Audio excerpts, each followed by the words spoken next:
نبی صلی اللہ علیہ وسلم نے فرمایا کہ لیلۃ القدر میں یہ دعا زیادہ پڑھا کرو، اللہم انک عفو تحب العفو فاعف عنا۔ اے اللہ تو معافی کو پسند کرتا ہے، سراپا معافی ہے، بس تو ہمیں معاف کر دے۔ قرآن میں 2 جگہ اللہ نے لیلۃ القدر کی فضیلت بیان کی، ایک سورہ دخان میں اور ایک سورہ قدر میں۔ سورہ دخان میں کہا انا انزلناہ فی لیلۃ مبارکہ، ہم نے اس قرآن کو نازل کیا برکت والی رات میں۔ اور سورہ قدر میں ہے انا انزلناہ فی لیلۃ القدر، ہم نے قدر کی رات میں اس کو نازل کیا۔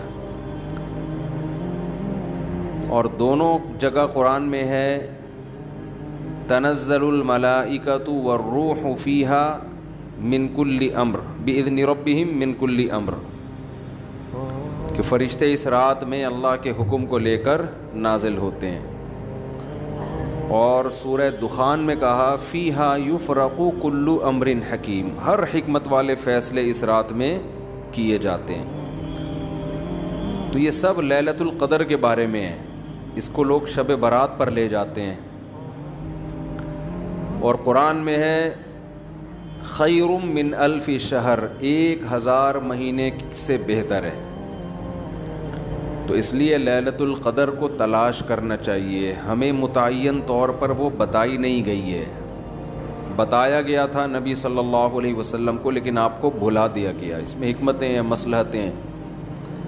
بڑی حکمت یہ ہے کہ اگر بتا دی جاتی تو ہم رمضان کے آخری عشرے میں پوری میں عبادت نہ کرتے، پورے سال سوتے رہتے، پورے رمضان سوتے رہتے، اور خاص اس رات کو کچھ اللہ اللہ کر لیتے۔ اور یہ بھی خطرہ تھا بتا دی جاتی تو اس میں گناہ کا عذاب بھی 1000 گنا، سینکڑوں گنا بڑھ جاتا، پھر حجت تمام ہو جاتی، پھر کوئی گناہگار یہ نہیں کہہ سکتا تھا کہ بھائی مجھے کیا پتا تھا آج لیلۃ القدر ہے، بڑا عذاب آ سکتا تھا اللہ کا، کوئی اس رات میں گناہ کرتا۔ تو اس لیے اللہ کی حکمت نے اس بات کا تقاضا کیا کہ اس رات کو چھپا دیا جائے۔ اب امکانات ہیں، پہلی بات تو رمضان میں ہوگی، اتنی بات تو تقریباً یقینی ہے۔ دوسری بات رمضان کے آخری عشرے میں ہوگی، یہ بھی تقریباً یقینی ہے۔ اب آخری عشرے میں پھر ہمیں یقینی نہیں بتایا کون سی رات، یہ بتا دیا گیا کہ طاق راتوں میں، ان راتوں میں امکان زیادہ ہے۔ اور بعض حضرات کے نزدیک 27ویں میں امکان اور بھی زیادہ ہے، بعض حضرات کا موقف ہے، لیکن یقینی بات نہیں ہے۔ تو طاق راتوں میں یعنی کوشش تو کریں رمضان کے آخری عشرے میں عبادت کریں، ورنہ کم سے کم آخری درجہ کیا ہے کہ رمضان کی طاق راتوں میں خود بھی نماز، تلاوت اور دعا میں دل لگائیں، اور اپنے گھر والوں کو بھی نمازوں اور تلاوت میں لگائیں، دعاؤں کو بچوں کو بھی لگائیں، اٹھایا کریں رات کو جا کے کہ بیٹا اٹھو، تھوڑا اللہ اللہ کر لو، نماز پڑھ لو، کچھ اللہ سے دعائیں مانگ لو۔ دعا کو بہت فوکس کرنا چاہیے، آج کل دعاؤں کو چھوڑ دیا بالکل، حالانکہ سب سے بڑی عبادت ہی دعا ہے۔ دعا میں اللہ اور بندے کا جو کنیکشن ہوتا ہے نا، وہ نماز میں بھی نہیں بنتا، وہ تلاوت میں بھی نہیں بنتا، وہ جو تعلق بنتا ہے نا اللہ اور بندے کا دعا میں، وہ کسی عبادت میں نہیں بنتا۔ تلاوت کا مطلب تو یہ کہ اللہ آپ سے کیا کہہ رہا ہے وہ سن لیں آپ، اس میں تو یہ فائدہ ہوتا ہے۔ لیکن دعا میں تو آپ اللہ سے تعلق بڑھاتے ہیں نا، آپ اللہ سے مانگتے ہیں۔ تو اس لیے ان راتوں میں خوب گڑ گڑا کے لمبی لمبی دعائیں مانگنے کا معمول بنائیں۔ اعتکاف والے ساتھی بھی بیٹھ جائے کریں اکیلے میں، کہیں کچھ کر لیں، اللہ اللہ سب کچھ مانگ لیں، یہ سوچ کر کہ جو مانگیں گے اللہ ہمیں وہ دے گا۔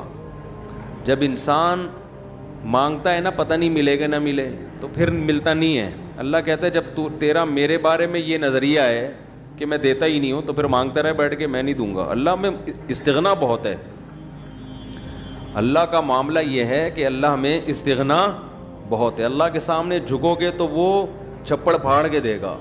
تھوڑی سی بھی اکڑ دکھاؤ گے تو پھر اللہ کا کچھ نہیں بگاڑ سکتے, پھر خود ہی رلتے رہو گے, ساری زندگی برباد ہوتے رہو گے. جیسے نبی صلی اللہ علیہ وسلم نے ایک بوڑھے کو بخار میں دیکھا, فرمایا کہ طہور, یہ بخار تمہارے گناہوں کو معاف کرے گا, خیر برکت کا ذریعہ ہے. وہ بیچارہ کہیں غصے میں تھا, اس نے کہا یہ ایک بڈھے کو تنگ کرنے کے لیے آیا ہے. آپ نے فرمایا اب ایسا ہی ہوگا, یہ گناہوں کی معافی کا ذریعہ اب نہیں بنے گا. تو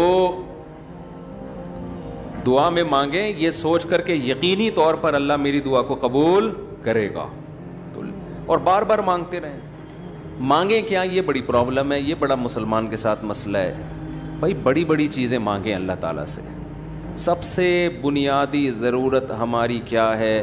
فمن زحزح عن النار وادخل الجنۃ فقد فاز, جسے جہنم کی آگ سے بچا لیا گیا اور جنت میں داخل کر دیا گیا, وہ ہے اصل کامیاب. تو یہ مانگو اللہ تعالیٰ سے, اے اللہ مجھے جنت. مانگنے کا مطلب پتہ ہے کیا ہوتا ہے؟ یہ نہیں ہوتا کہ میں انہی بدماشیوں میں رہوں لیکن آخرت میں مجھے معاف کر کے جنت میں داخل کر دینا, یہ قطعاً مطلب نہیں ہے. جنت مانگنے کا مطلب یہ ہے کہ اے اللہ وہ کاموں کی توفیق دے دے جن کی وجہ سے جنت ملتی ہے. یہ تو بہت کفر ہے ایک طرح کا کہ میں رہوں ایسے ہی, اور یہ تو گویا اللہ کی آیات کا مذاق اڑانے والی بات ہو گئی. تو ہدایت مانگے, ہدایت, سیدھا راستہ, ایسا راستہ کہ جس پہ چل کے کیا ملتی ہے؟ جنت. اس راستے پہ چلا دے, یہ سب سے زیادہ مانگا کریں.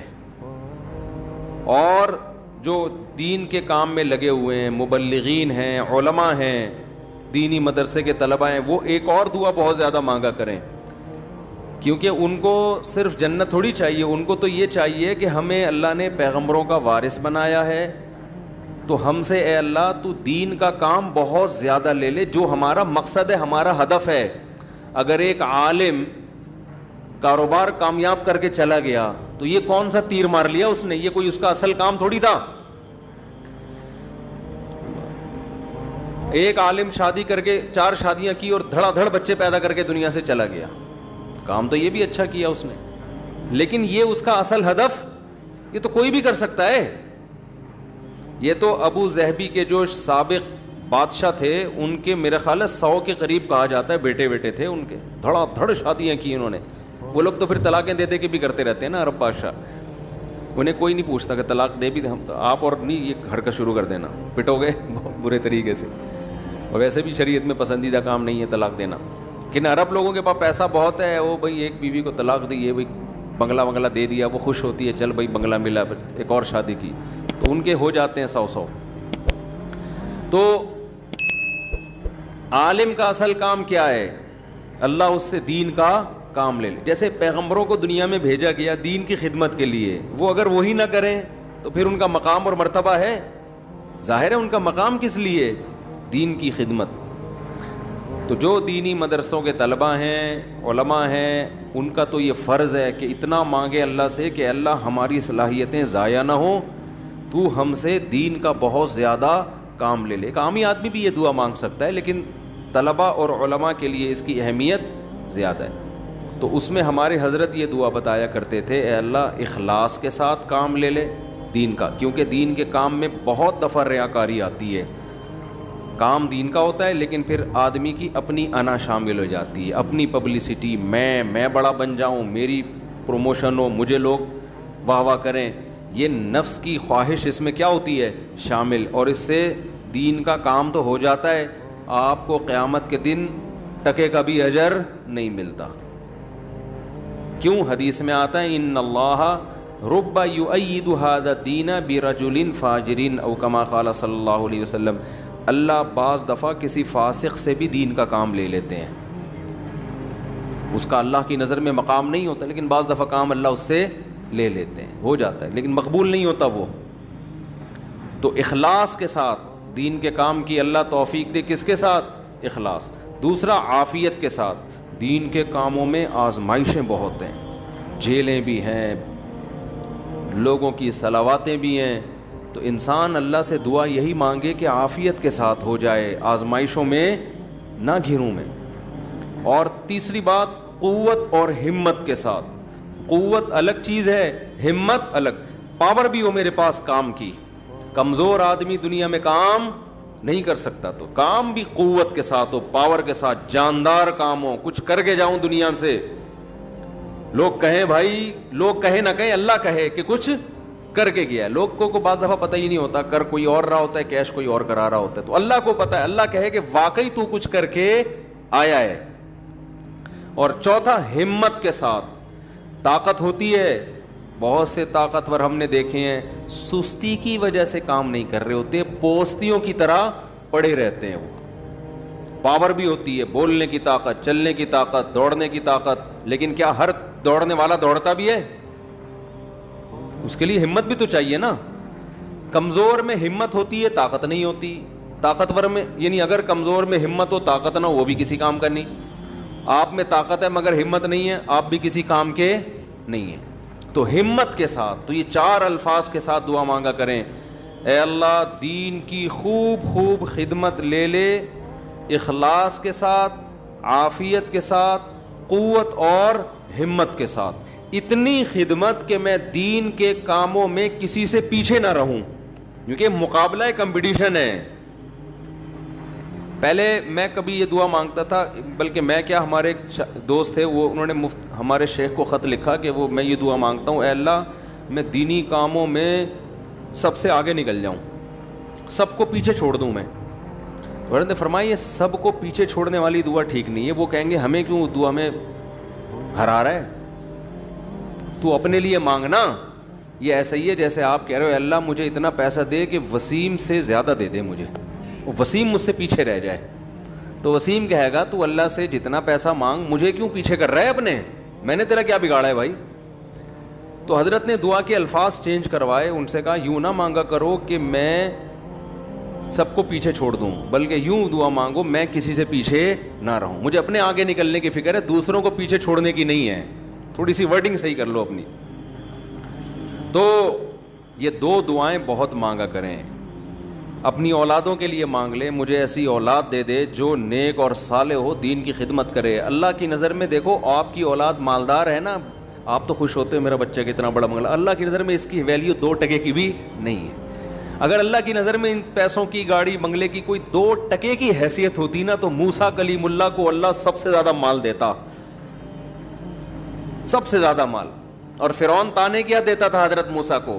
مسکین، اس کے ہاتھ میں سونے کے کنگن نہیں ہیں، میرے ہاتھ میں سونے کے کنگن، میرے پاس باغات جن کے نیچے نہریں بہتی ہیں، موسیٰ کے پاس کچھ بھی نہیں ہے، مسکین.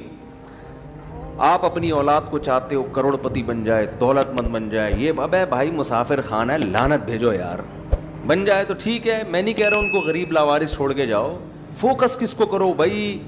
نیک بن جائے، دیندار بن جائے، پرہیزگار بن جائے. اگر پرہیزگار بن گئی نا، اللہ پہ اعتماد اور تعلق ہو گیا، سوکھے ٹکڑوں میں بھی آپ کی اولاد خوش رہے گی. اور اگر پرہیزگار نہیں بنی تو میں نے کروڑ پتی باپ کو دیکھا ہے جس نے کروڑوں روپے کی جائیدادیں بچوں کے لیے تیار کی، اور وہی بچے باپ کو صبح و شام ٹینشن بھی دے رہے ہیں اور خود بھی ڈپریشن کی گولیاں کھا رہے ہیں، وہ دین نہ ہونے کی وجہ سے. تو لیلۃ القدر میں کیا دعائیں مانگنی ہیں؟ 2 دعاؤں کو فوکس زیادہ کرنا ہے. ایک، ہدایت اپنے لیے بھی، اپنے ماں باپ کے لیے، بیوی اور بچوں کے لیے، اپنے بہن بھائیوں کے لیے، اور ان کے ازواج اور ان کی اولاد. یہ آپ کا فیملی کیا ہو گئی؟ کمپلیٹ. یوں دعا مانگے، اے اللہ عافیت والی زندگی دے، سیدھے راستے پہ چلا دے مجھے، میرے والدین کو، والدین میں باپ دادا سب آ گئے، نانا نانی سب آ گئے، میرے والدین کو، میرے بیوی بچوں کو، میرے بہن بھائیوں، ان کی ازواج اور ان کی اولاد کو. ازواج میں شوہر اور بیوی دونوں آ گئے ہیں، تو یہ آپ کی فیملی کیا ہو گئی؟ کمپلیٹ. تو یہ سب کے لیے دعا کر دی. تو چند دعائیں، اب موضوع چل پڑا ہے تو میں بتا دیتا ہوں جو مانگنی چاہیے، کیونکہ ہمارے یہاں دعا ہی نہیں، عجیب سی طریقے سے دعائیں مانگی جا رہی ہوتی ہیں. چند دعائیں بہت ضروری ہیں جو ان لیلۃ القدر میں آپ نے کثرت سے مانگنی ہے. ایک دعا سب سے پہلے میں نے بتایا کیا مانگنی ہے؟ ہدایت. بلکہ اس سے بھی پہلے اپنے گناہوں کی مغفرت، کیونکہ گناہ دعا کی قبولیت میں آڑ بنتے ہیں. اللہ کہتے ہیں تو میری تو کچھ بھی نہیں مانتا اور اپنی مجھ سے منوا رہا ہے، میں جب تجھے آزمائش میں ڈالتا ہوں تو تو کچھ بھی نہیں کرتا. تو پہلے اللہ سے معذرت کر رہے ہیں, معافی مانگے, جو میرے گناہ ہو چکے معافی چاہتا ہوں, میں اقرار کرتا ہوں میں غلط ہوں, تو میرے گناہوں کو کیا کر دے, معاف. یہ بار بار مانگے اللہ سے. یہی ہے انک عفو تحب العفو فاعف عنا. اور دل میں نیت کریں اللہ میں تجھ سے وعدہ کرتا ہوں آئندہ میں گناہ نہیں کروں گا. شیطان ایسے موقع پہ کہے گا ہبے تو کر لے گا, تو کیوں جھوٹے وعدے کر رہا ہے. تو شیطان کو بولیں تو اور میں جانوں اللہ جانے تجھے کباب میں ہڈی بن کے تجھے کیا تکلیف ہو رہی ہے. یہ شیطان نا ایسے موقع پہ یہ کرواتا ہے تاکہ منہ سے بات بھی اچھی نہ نکالو آپ. شیطان آئے گا اور کہے گا کہ بھائی تو دعائیں مانگ رہا ہے کہ تو میں دوبارہ نہیں کروں گا, تو نے کرنا تو ہے یہ کام دوبارہ, کیوں اپنے آپ کو دھوکہ دے رہا ہے. تو آپ شیطان سے کیا بولو, بھائی میرا معاملہ اللہ کا معاملہ, تیرے کو بیچ میں تکلیف کیا ہو رہی ہے. جیسے میں جب شادی کر رہا تھا تو لوگ محلے والے کہہ رہے تھے مفتی صاحب کو کیا ہو گیا, پھر تیسری شادی کر رہے ہیں. تو ایک صاحب نے کہا بھائی اپنے خرچے پہ کر رہے ہیں, لڑکی کے ابا راضی ہیں, تو آپ کو تکلیف کیا ہو رہی ہے. ان کے گھر والوں کو ہو تو سمجھ میں آتا ہے. تو یہی بات شیطان کو سمجھا دیا کریں. صحیح ہے, یہ وسوسے ڈالتا ہے شیطان عمل سے روکنے کے لیے. تو بھائی جب بعد میں خدا نخواستہ ہو گیا تو دوبارہ توبہ کر لیں گے. اب یہ تھوڑی کہ اگر ہونے کا خطرہ ہے تو ہم کوئی اچھا کام ہی نہ کریں, باقی اچھے عمل بھی چھوڑ دیں اس چکر میں کہ ہم سے تو گناہ ہو جاتا ہے تو اب ہم کیا, ہمیں کیا. بھائی ہو جاتا ہے تو جب ہوگا تو دیکھا جائے گا, ابھی تو نہیں ہو رہا نا, ابھی تو جذبہ نہیں کریں گے بس.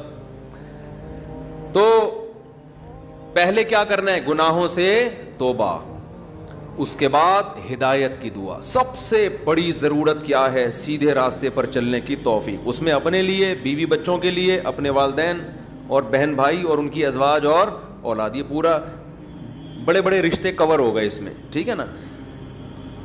پھر تیسرے نمبر پر دین کی خدمت کی دعا کہ اللہ ہم سے دین کا بہت کام لے لے, کیونکہ علماء کے لیے تو سب سے بڑا کی فضیلت ہی یہی ہے کہ اللہ ان سے دین کی خدمت لے لے. وہ دنیا میں کاروبار کے لیے نہیں ہے, شادیوں کے تو ایک ضمنی چیز ہے, اس کے لیے شادیوں کو پروموٹ کرنے کے لیے ضرور ہے کیونکہ وہ بھی دین کا ایک حصہ ہے. تبھی ہمارے حضرت مفتی رشید احمد صاحب کہتے تھے علماء کو خود شادیاں نہ کرو, لوگوں کو ترغیب دو. لوگ کہتے تھے حضرت جب ترغیب کیسے دیں جب خود نہیں کرے گا, خود کرو گے تو دین کے کام کے قابل نہیں رہو گے. اتنے جھگڑے ہوں گے نا کہ بس اسی کام کے رہ جاؤ گے اور کسی کام کے نہیں رہو گے. تو البتہ یہ سنت ہے ضروری, تو لوگوں کو ترغیب دو, لیکن وہی بات ہے کہ ایسے ترغیب دیں لوگ کہیں گے خود کر نہیں رہا. تو دوسری دعا کیا کرنی ہے, اے اللہ دین کا کام مجھ سے بہت زیادہ لے لے. تاجر ہے وہ بھی دعا کر سکتے ہیں, دین کا کام لے لے, اللہ اس کے مال سے مدارس بنوا دے, مسجدیں بنوا دے, یتیم خانے کھلوا دے, تو کتنی بڑی بات ہے. چوتھی دعا عافیت کی. یہ نہ مانگا کرے اللہ مجھے مال و دولت دے دے, اے اللہ میری تنخواہ 2 کروڑ کروا دے. اس طرح کی دعائیں یہ جزیات ہیں, ہدف کو فوکس کرنا چاہیے. اللہم انی اسألک العفو والعافیہ, معافی چاہتا ہوں, عافیت والی زندگی, ٹینشنوں سے پاک زندگی چاہیے. اب وہ اللہ کی مرضی ہے, پیسہ دے کے ٹینشن سے پاک کر دے یا بغیر پیسے کے آپ کو ٹینشن فری بنا دے. عافیت چاہیے مجھے. فی الدین والدنیا والآخرہ, دین میں بھی عافیت, میرا دین بھی مصیبتوں سے محفوظ رہے, میری دنیا بھی اور آخرت بھی. وفی اہلی و مالی, میرے گھر بار بھی پریشانیوں سے محفوظ رہے, بیوی بچے بھی, و مالی اور میرا مال بھی مصیبتوں سے محفوظ رہے. مالوں پہ ہلاکتیں آ جاتی ہیں, فیکٹریوں کو آگ لگ جاتی ہے, تو یہ بڑی جامع دعا ہے, سمجھتے ہو. اس کے بعد ایک دعا اللہ سے اور مانگ لو. شادی شدہ آدمی کے لیے گھر ایک بڑی ٹینشن ہوتا ہے نا, وہ کہہ سکتا ہے کہ میں اللہ سے مصیبت سے پناہ مانگ رہا ہوں, تو مصیبتیں تو میں نے گھر میں خود پالی ہوئی ہیں. شادی شدہ لوگ, بعض لوگوں کی یہ رائے ہوتی ہے, تو یوں دعا مانگو, ربنا ہب لنا من ازواجنا وذریاتنا قرۃ اعین, اے اللہ ہمیں ہماری ازواج یعنی بیویوں اور اولاد کی طرف سے آنکھوں کی ٹھنڈک. یہ دعا عورت بھی مانگ سکتی ہے کیونکہ زوج کا لفظ بیوی پر بھی اور شوہر پر بھی. آنکھوں کی ٹھنڈک دے, ان کو ہماری آنکھوں کی ٹھنڈک بنا دے, جب ہم گھر آئیں تو خوشی ہو, میری وائف بیٹھی ہوئی ہے ماشاءاللہ, میرے بچے بیٹھے ہوئے, خوشی ہو. یہ نہ ہو کہ جب گھر آئے تو پتہ چلا بیگم میکے گئی ہوئی ہے تو خوشی سے پاگل ہو جائے آدمی, جیسے کہ آج کل ہو رہا ہے. وہ موقع ہی نہیں ملتا دیکھنے کا. وہ ایک آدمی کا دکھایا, اس کی بیوی میکے جا رہی ہے تو وہ بڑا پریشان نہ کہ یار جا رہی ہے, افسوس ہوا, اور ادھر منہ کر کے خوشی سے ناچ رہا ہے. ٹھیک ہے نا. تو یہ کنڈیشن نہ ہو. اے اللہ ہمارے گھر والوں کو اور اولاد کو ہمارے لیے آنکھوں کی ٹھنڈک. آنکھوں کی ٹھنڈک کا یہاں مطلب یہ ہے کہ ان کو نیک بنا دے. ان کو کیا بنا دے؟ نیک, شریف, شرفا. نماز روزے میں لگے ہوئے ہوں, گھر جاؤ تلاوت کا ماحول ہو, دعاؤں میں لگے ہوئے ہوں, تلاوت کر رہے ہوں. تو جس کی فطرت صحیح ہو اسے یہ عمل دیکھ کر اس کی آنکھیں کیا ہو جاتی ہیں؟ ٹھنڈی. اور اگر آپ گھر میں گئے, بیگم صاحبہ ڈرامہ دیکھ رہی ہیں, سین چل رہا ہے بڑا ٹائٹ قسم کا نا, اور بچے بھی پب جی پہ لگے ہوئے ہیں, فلمیں دیکھ رہے ہیں, میوزک سن رہے ہیں, خدا کی قسم اس سے آپ کی آنکھیں ٹھنڈی نہیں ہوں.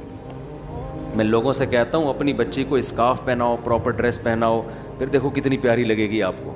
اور آپ اس اسکارف جو ہے نا, اور اسکرٹ پہنا دو, سلیو لیس کپڑے پہنا دو, آپ کو وہ آنکھوں کی ٹھنڈک نہیں لگے گی. گھر کا ماحول دینی ہو, طہارت کا, نماز کا, تلاوت کا, معمولات کا. تبلیغ والے کروا دیتے ہیں, اپنی عورتوں کو تبلیغ میں وقت لگواؤ گے تو گھر میں یہ معمولات شروع ہو جائیں گے. تبلیغ میں بڑی جان ہے. بڑے بڑے لوگوں کو میں نے دیکھا ہے, بیگم کنٹرول میں تھی, تبلیغ میں لے گئے, صحیح ہو گئی, وہ گھر کا ماحول بن گیا. اور گھر کا ماحول عورت سے بنتا ہے, آدمی سے نہیں بنتا. تو آنکھوں کی ٹھنڈک بنا دے. وَجَعَلْنَا لِلْمُتَّقِينَ إِمَامًا, یہ اسی کی تفسیر ہے. اور ہمیں پرہیزگاروں کا امام بنا. یہ مطلب نہیں کہ اگلے الیکشن میں ہم جیت جائیں. پرہیزگاروں کا امام کا مطلب امام تو ہم ہیں ہی, ہمارے ماتحتوں کو پرہیزگار کر دے, اچھے لوگوں کے سربراہ ہوں ہم. تو بیوی بچے آپ کے ماتحت ہوتے ہیں نا, تو ہمیں ان کو کیا بنا دے, تو پرہیزگار بنا دے. تو یہ دعا بھی بہت امپورٹنٹ ہے. اللہ نے نیک لوگوں کی صفات میں یہ دعا بھی بیان کی ہے کہ وہ ہم سے یوں دعا مانگتے ہیں. اور دو دعائیں اور جلدی سے بتا دوں, یہ ٹاپک نہیں تھا, لمبا ہوتا جا رہا ہے مسلسل, اس پہ میں مستقل انشاءاللہ بیان کروں گا. دو دعائیں اور لیلۃ القدر میں, اور ویسے بھی معمول بنائیں. ایک دعا یہ کہ جہنم کی آگ سے خلاصی. بار بار قرآن یہ بیان کرتا ہے, جنت کی طلب اور جہنم کی آگ سے خلاصی. قرآن بار بار کہتے ہیں ہمارے نیک بندوں کے دل میں جنت کی اتنی لالچ ہے کہ راتوں کو اٹھ اٹھ کے اللہ کو پکارتے ہیں کہ اللہ ہمیں اس جنت کا وارث بنا دے, محروم نہ کرنا اس جنت سے. جن کا آخرت پر ایمان نہیں ہے نا, انہوں نے جنت کو دوسرے درجے پہ رکھا ہوا ہے. میں بھی ہو سکتا ہے جنت ہو, مل جائے تو ٹھیک ہے, اس طرح سے مانگ رہے ہوتے ہیں.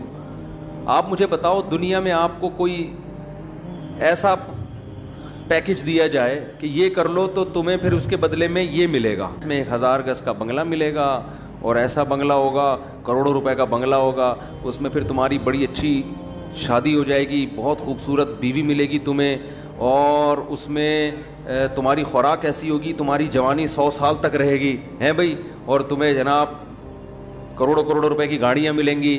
یعنی جنت کے 10ویں حصے کی بات اگر ہم سے کی جائے دنیا میں, تو میرا خیال ہے سارا دن اس کی تلاش اور طلب کے علاوہ ہمارا کوئی کام نہیں ہوگا.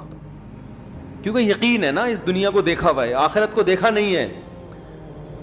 تو اللہ تعالیٰ کہتے ہیں کہ ہمارے نیک بندے راتوں کو اٹھ کے اللہ سے کیا مانگتے ہیں؟ جنت. کہ اللہ ربنا وآتنا ما وعدتنا علی رسولک, اے اللہ تو نے پیغمبروں کی زبان سے جس جنت کا ہم سے وعدہ کیا ہے وہ اس وعدے سے ہمیں محروم نہ کرنا, وہ دینا ہمیں جنت, ہم محتاج ہیں اس کے. وہ بڑی دل نشیں جنت ہے, ایسا نہ ہو کہ نیک لوگ اس میں جا رہے ہوں اور ہمیں اس سے روک دیا جائے. اس وقت یہ منظر قہر بن کے گرے گا آپ کے اوپر, یہ بہت بڑی ٹینشن ہوگی. اور جہنم کی آگ سے پناہ, ربنا صرف عنا عذاب جہنم, جہنم کی آگ کو ہم سے دور کر دے. تو یہ چند دعائیں ہیں جو مانگا کریں پابندی کے ساتھ. سمجھتے ہو کہ نہیں سمجھتے؟ اور ایک آخری دعا, اگر آپ کے والدین دنیا سے جا چکے ہیں یا آباء و اجداد کوئی بھی جا چکے ہیں, ان کی مغفرت کی دعا. ان کو بھولنا, جن میں والدین تو بہرحال وہ تو زندگی بھر نہیں بھولنا ان کو, جب مغفرت کی دعا تو سب سے پہلے اپنے والدین کے لیے الگ الگ مانگا کرو, باپ کے لیے الگ اور ماں کے لیے الگ, ہول سیل کے حساب سے نہ مانگا کرو. بعض لوگ ہول سے, یا اللہ جتنے بھی مرحومین دنیا سے جا چکے ہیں سب کی مغفرت فرما دے, تو مرحومین میں ابا بھی آ گئے, اماں بھی آ گئے, نانی بھی آ گئی, دادی بھی, سب ہول سے. دعاؤں میں ہول سیل نہیں چلتا, نام لے لے کے اس میں زیادہ خشوع و خضوع پیدا ہوتا ہے, سمجھتے ہو. اب ظاہر ہے سارے مرحومین کا تو نام لے نہیں سکتا نا, تو خود ہی مرحومین میں داخل ہو جائے گا تھوڑی دیر میں. تو چند اسپیسیفک مرحومین کا نام لے کے پھر ہول سیل کے حساب سے کہ جتنے دنیا سے مسلمان جا چکے ہیں اللہ مغفرت کرے, تو یہ کام ضرور کرنا چاہیے لیلۃ القدر میں. اور لیلۃ القدر میں مخصوص عبادت ثابت نہیں ہے. یہ جو چل رہا ہوتا ہے نا کہ پہلی رکعت میں یہ سورت پڑھیں, پھر یہ سورت پڑھیں, پھر یہ سورت پڑھیں, یہ سب چیزیں غیر ثابت ہیں, بدعت ہیں, ان سے اجتناب کریں. تمام دوائیں بچوں کی پہنچ سے دور رکھیں, تمام بدعتیں اپنی اور بچوں کی پہنچ سے دور رکھیں. تو لیلۃ القدر میں آپ سمپل نماز پڑھیں, زیادہ سے زیادہ دعا مانگیں, اور تسبیحات ہیں, تلاوت ہے, یہ کام کریں. سمجھتے ہو. دوسرا, جتھے نہ لگائیں لیلۃ القدر میں, اس کو بھی لوگوں نے ایک شو بنا لیا ہے. جتھے دوست احباب مسجدوں میں ٹوپیاں پہن کے جا رہے ہیں اور پھر بیٹھے ہوئے ہیں, گپے لگ رہی ہیں, ہاں ہلا گلا چل رہا ہے, پھر چلو جی جماعت سے نماز ہو رہی ہے. ٹھیک ہے, جماعت سے نماز بھی پڑھ سکتے ہیں, لیکن تراویح میں تو بڑی جماعتیں جائز ہیں, تو ثابت ہے خلفائے راشدین سے. تہجد میں بڑی جماعت ثابت نہیں ہے, لہذا یہ بھی بدعت ہے. تراویح تو ثابت ہے نا, اس میں تو جتنے پوری مسجد بھر جائے, لیکن تہجد میں اس طرح تداعی کہ اتنے لوگوں کو اکٹھا کرنا کہ قاری صاحب تہجد پڑھا رہے ہیں سب لوگ آ جاؤ, یہ نبی سے ثابت نہیں ہے. جب ثابت نہیں ہے تو جائز بھی نہیں ہے. تو اس لیے تہجد میں اگر کسی نے جماعت پڑھنی ہے, 2-3 سے زیادہ افراد کو اکٹھا بولو نہ کریں, تاکہ زیادہ تعداد نہ ہو جائے لوگوں کی. لیکن بہتر یہی ہے کہ اپنے طور پہ پڑھیں تہجد. تراویح ہو گئی جماعت کے ساتھ, باقی نوافل کیسے پڑھیں؟ انفرادی میں الگ اللہ سے تعلق بنتا ہے, جماعت میں الگ تعلق بنتا ہے, تو اس میں انفرادی کو فوکس کریں. تو کوئی مخصوص صورتیں پڑھنا, پہلی رکعت میں یہ, دوسری میں یہ بھی بدعت ہے. صلاۃ التسبیح کی جماعت بھی جائز نہیں ہے. سمجھتے ہو. صلاۃ التسبیح انفرادی طور پر تھوڑا سا اختلافی مسئلہ ہے, جمہور علماء کے نزدیک سنت ہے. بعض کچھ علماء ایسے بھی گزرے ہیں جو صلاۃ التسبیح کو نہیں سنت مانتے. وجہ اس کی یہ ہے کہ وہ کہتے ہیں اس بارے میں کوئی بھی صحیح حدیث موجود نہیں ہے. لیکن چونکہ روایات کی کثرت ہے, اور کثرت سے جب روایات ہوتی ہیں تو درجہ حسن تک حدیث پہنچ جاتی ہے. اس بیس پر بہت سے علماء کی رائے یہی ہے کہ پڑھ لینی چاہیے. تو جو اختلافی مسئلہ ہو اس میں اگر کوئی بھی رائے رکھتا ہے تو اس میں شدت جائز نہیں ہے. سمجھتے ہو کہ نہیں سمجھتے؟ تو اچھا, میرا موقف چونکہ یہ والا ہے جو ابن تیمیہ رحمہ اللہ کا موقف تھا, تو میں کیا, میری اوقات کیا, بعض بڑے علماء کا بھی وہی موقف ہے, تو اس لیے تو میں بھی اسی موقف کو مانتا ہوں. لیکن کوئی فتویٰ میں یہی دیتا ہوں جو جمہور کا ہے کہ بھائی ٹھیک ہے, جو مفتہ بھی قول تو یہی ہے کہ پڑھ لینا چاہیے. عبداللہ بن مبارک, علامہ ناصر الدین البانی رحمہ اللہ نے اس مسئلے میں عبداللہ بن مبارک کی تقلید کی ہے. ان کی نظر میں بھی اس بارے میں کوئی حدیث صحیح نہیں ہے, لیکن چونکہ عبداللہ بن مبارک سے اس کی سنیت منقول ہے تو انہوں نے اس مسئلے میں تقلید کی ہے. کس کی؟ عبداللہ ابن مبارک کی, کہ اتنے بڑے آدمی پڑھتے تھے تو ٹھیک ہے. تو خیر کہاں سے لمبی بات چلی گئی. تو لیلۃ القدر میں دعائیں مانگنی ہیں اور گناہوں سے معافی. تو گناہوں سے معافی میں گناہ دماغ میں ہوں گے تو معافی مانگے گا نا, تو پہلے اپنے گناہوں کے بارے میں سوچنا بھی ہے کہ میرے اندر خرابیاں ہیں کیا. تو دیر آر 2 types آف خرابیز. خرابیوں کی کتنی قسمیں ہیں؟ 2. ایک اللہ سے معاملہ ٹھیک نہیں ہے, ایک اللہ کے بندوں سے. تو اللہ سے جو معاملہ ٹھیک نہیں ہے, فرض نماز آپ کے ذمے, روزے آپ قضا کر رہے ہیں, بد نظری کر رہے ہیں, سود کھا رہے ہیں, زنا کر رہے ہیں, انٹرنیٹ پر فحش فلمیں دیکھ رہے ہیں, داڑھی کاٹ رہے ہیں اور ازار ٹخنوں سے نیچے رکھتے ہیں, اور زکوٰۃ نہیں دیتے, یہ سب کس کے حقوق ہیں؟ اللہ کے. حج نہیں کیا, فرض ہوا ہے آپ کے اوپر. اور مخلوق کے حقوق کیا ہیں؟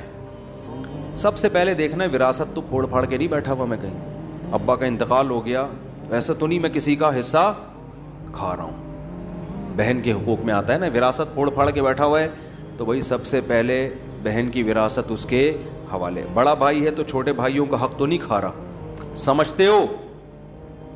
تو مخلوق میں سب سے پہلے مالی حقوق ہیں. پھر دیکھو قطع رحمی تو نہیں کی ہوئی, ایسا تو نہیں کوئی قریبی رشتہ دار ہو جس کو پورے پورے سال آپ پوچھنے کی توفیق ہی نہیں ملتی, تو قریبی رشتہ داروں کو منا لو, تھوڑا سا ہیلو ہائے کر لو, سلام دعا کر لو ان سے, کیا جا رہا ہے اس میں.